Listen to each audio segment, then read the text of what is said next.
Hey guys, this is the Fight Nerd, and I think it's long overdue that it's time for another 10 fights you've never seen before. That's right, it's time for another lesson in education in mixed martial arts about some fighters you've never heard of and some you have, but just haven't seen this way before. And what does it mean to be 10 fights you've never seen before? Well, that means no UFC, no Pride FC, no WEC, no IFL, no Elite XC. Remember those guys? None of the big companies at all. We're talking about all the little guys. Some of these companies are dead, some of them are still around, and others, oh, they're just plumb obscure. And this time around, I've also gone out of my way to find a lot of these fights that are actually on YouTube so that you can check them out in completion after this video is over, and also learn more about the fighters if you want to. So, with that said, let's get started on our first fight you've never seen before. It's time for another 10 fights you've never seen before. Number 10. Tim Sylvia versus Wes Sims at Super Brawl 38 in 2004. We're starting out here big, literally, with two guys you've definitely heard of before, but a fight you probably haven't seen before. This is one of those rare occasions where Tim Sylvia was actually on eye level with somebody, in this fight where he fights Wes Sims in the Battle of Two Giants. Tim is 6'8" here, and Wes is actually an inch taller, so that's a lot of height in one ring. This was Tim's first MMA fight since his arm was broken by Frank Mir, and his way back to get into the UFC, hopefully, while Wes was also looking for his ticket back in the company after back-to-back losses in the UFC. These two guys hated each other and talked plenty of trash about each other leading into the fight. As for the fight itself, Wes Sims throws strategy right out the window with some odd jumping attacks and even pulls guard while on top of the ropes. This leads to his downfall though, as Tim pounces on him until the referee pulls him off. Or tries to pull him off anyway, as Tim was far from done pounding on Sims. Even after the fight, the trash talk didn't end, and almost led to a second fight right after. I kicked his little pussy ass, which I knew I was gonna do. Get your ass out of the ring. Get your ass out of the ring. It'll be the last time you're ever in my ring. Ever. I had to pay you $25 to get it. After this match, Tim found himself back in the UFC for a few more years, while Wes stuck it out in the minor leagues until a second chance in the Ultimate Fighter show, which didn't last long as Justin Wren choked him out in the first round. Number 9. Remedios versus Gavin Bradley from Pride and Glory 3 in 2004. How about some British mixed martial arts? Pride and Glory, a company that lasted from 2004 to 2009 and put on some pretty entertaining fights, brought us this gem, and wait, hold on here, I need you to hear this for a second.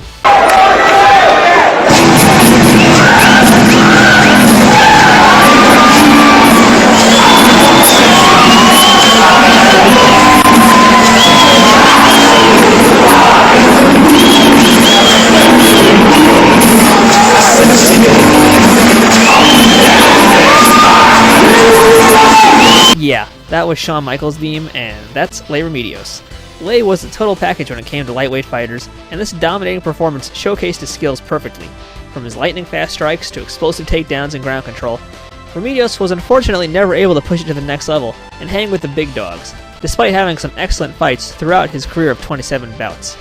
Remedios had one shot in the UFC back in 2002 against Genki Sudo, which he lost and was never seen from again in the octagon. Although, you should note that he does in fact hold a win over former WEC champ Mike Thomas Brown. If you want to see some exciting lightweights that you haven't seen before, definitely dig around and try to find some of Remedios' fights and enjoy the action. Number 8. Chris Leben versus James Fanchier from Gladiator Challenge 20 in 2003. Long before Leben was on The Ultimate Fighter, he was fighting all over the place, and eventually found himself fighting in the historic Gladiator Challenge promotion. His opponent was Sanshou master James Fanchier, who at one point had in fact trained with Kung Lee. This fight was for the Gladiator Challenge middleweight title, but was only 3 5-minute rounds as opposed to the usual 5 5-minute rounds that we're used to by today's rules. James had just returned from the World Sanshou Championships in China days before he fought in this event, but none of that showed in this back-and-forth fight that went the distance. This match is notable also for how conservative Chris fought, something that he kind of forgot how to do for a few years up until recently. Well, when I say conservative, of course, I do mean it by Chris Leben standards.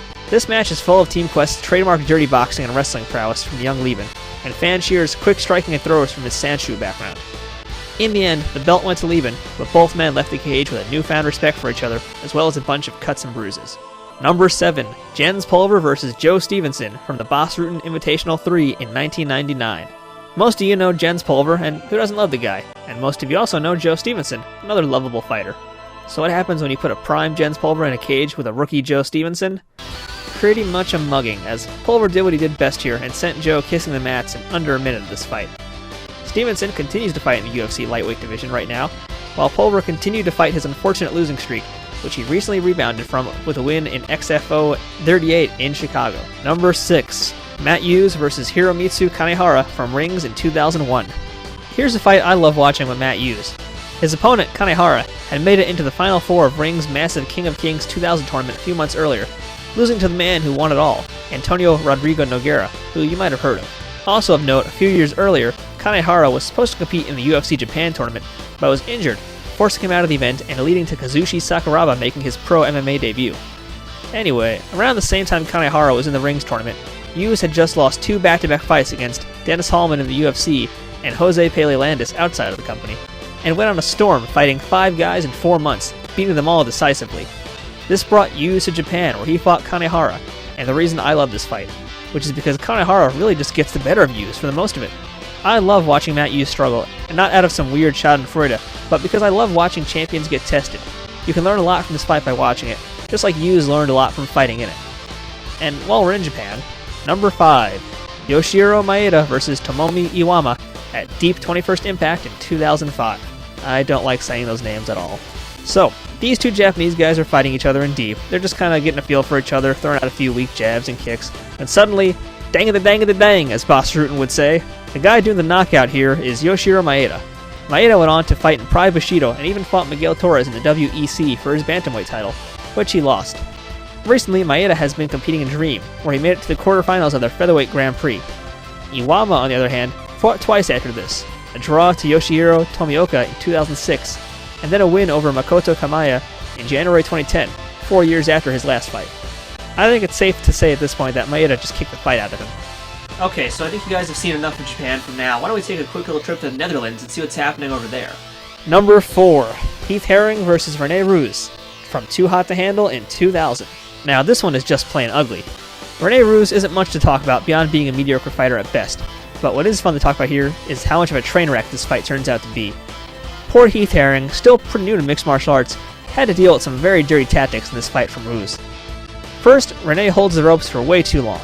Back then, it was kind of okay, but nowadays, not so much. Things heat up when the ref resets them as Herring has a submission on Renee, and kicks the man when he's down as he walks away.